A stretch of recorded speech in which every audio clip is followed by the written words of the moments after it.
Good morning and welcome back to Margin. This morning we're going to talk about the cars that have the best depreciation curve. So let's jump right into it.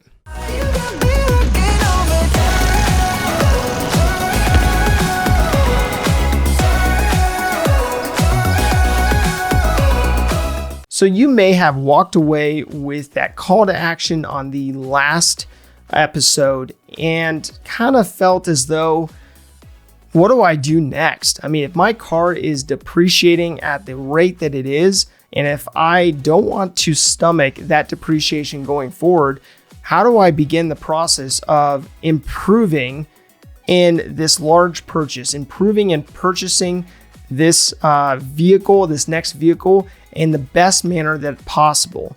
And so when you're going through that process, you first need to identify what you're looking for.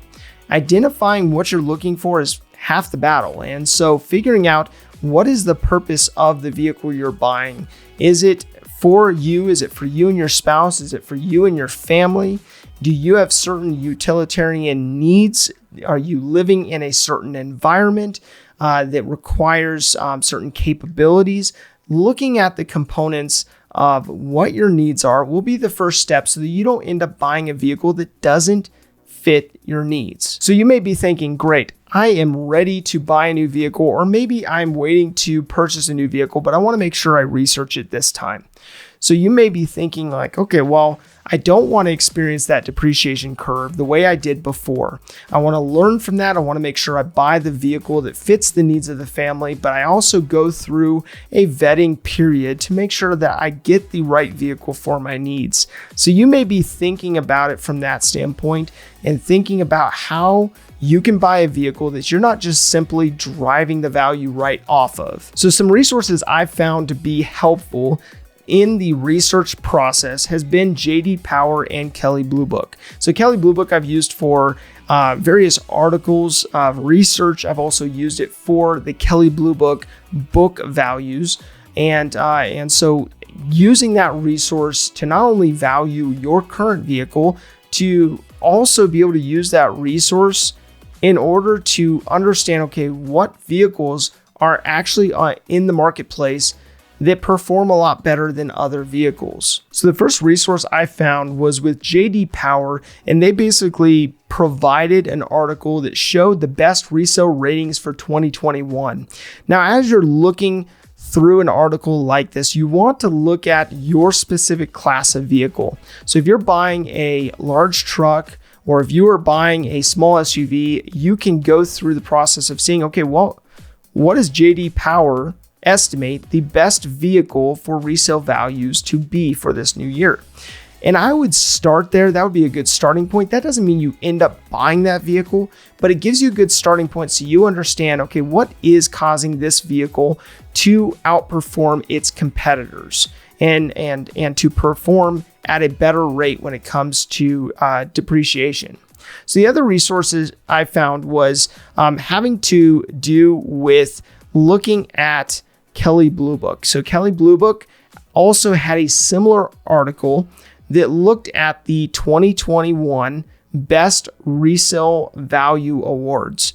And so with that, when you're looking through that, it basically provided the best resale value brand as Toyota, as well as the best luxury brand as Porsche. But beyond that, it broke it down further to show you, okay, what are the SUVs or what are the cars that have the best resale value? And so this resource, amongst others, may be helpful for a starting point for you so that you have an idea of where to begin your search. Going through the process of not emotionally tying yourself to a certain vehicle because an individual, because a neighbor, because a family member or someone else has that vehicle, but looking at what is the best purchase based on the season of your life, based on the needs of your life.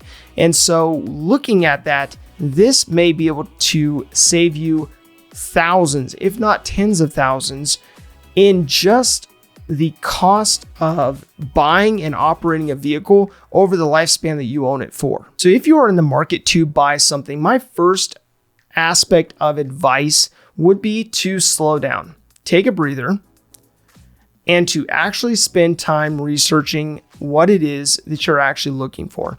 This will make sure that you're in the right mind space walking into that dealership or negotiating with that private party owner. But if you are stepping into it stressed out, overwhelmed, if you haven't done your research, or if you're operating from an emotional standpoint, you most likely will make a decision that you'll regret. You'll most likely either overpay or buy the wrong vehicle, or buy the vehicle that doesn't fit your needs for your family. And so what you want to be mindful of is relaxing a bit. It's a stressful process already. So relaxing a bit, taking a breather, doing your research, and then stepping into making this purchase, especially as large of a purchase this is. So let's say you were looking at buying a mid-size pickup. A mid-size pickup could be a Honda Ridgeline, could be a Ford Ranger, a GMC Canyon, could be a Chevrolet Colorado. It also could be a Toyota Tacoma. So I personally have owned a bunch of Toyota Tacomas. That is my truck of choice for the needs that I have and have outlined. And also based on the research I've done for depreciation, reliability, cost of ownership, and so on and so forth. That is personal preference, of course. But when you're going through this process, what you want to do is find the vehicles that are rated best to go drive or compare to other vehicles that you may prefer more. Now, you may have a vehicle that you have in mind that you want to buy, but maybe it doesn't rate very well. But if you have nothing to compare it to, you're going to automatically buy that vehicle that rates lower because you have nothing to compare it to. And so my encouragement to you is to go through the process of actually researching these. Figure out why one vehicle is rated higher than another, and figure out if that is a deal breaker for you to purchase the vehicle you originally wanted or not. So with the JD Power article that we looked at, that article found that the Toyota Tacoma had the best resale value. Now you may find another highly rated vehicle like a Honda Ridgeline that maybe you like the ride of better. Maybe it sits lower. Maybe it has more versatility or something like that. What I would encourage you to do is whatever you compare, make sure you just follow it through the process. Make sure that you look at how does this vehicle depreciate over the period of time I plan to keep it. And actually taking that vehicle, whatever you compare, whether you buy a Ford Ranger, look at a Ford Ranger and choose that over a Honda Ridgeline or something else, but actually doing the math of looking at how that vehicle performs based on its depreciation schedule, and looking at running those numbers like we did for the Ford F-150, looking at what that vehicle is brand new and then how it's performed over the years as it has depreciated. So tomorrow's episode, we will be going through the 7 steps to ensure that you are not buying off of emotion. So I gave you some examples today from a logical approach to look at how to evaluate the vehicle you're looking at. So what I would encourage you to do, and my call to action today would really be to learn this process. Even if you're not in the market for a vehicle right now, knowing the process and then being able to apply the process will help you to have an upper hand when it comes to making sure that you're buying the right vehicle. If this information is helpful to you, please do like, subscribe, and hit the notification bell so you're reminded to come back on a daily basis and improve in managing your personal finances. Thank you for your time. Enjoy your day, and we'll see you back here tomorrow.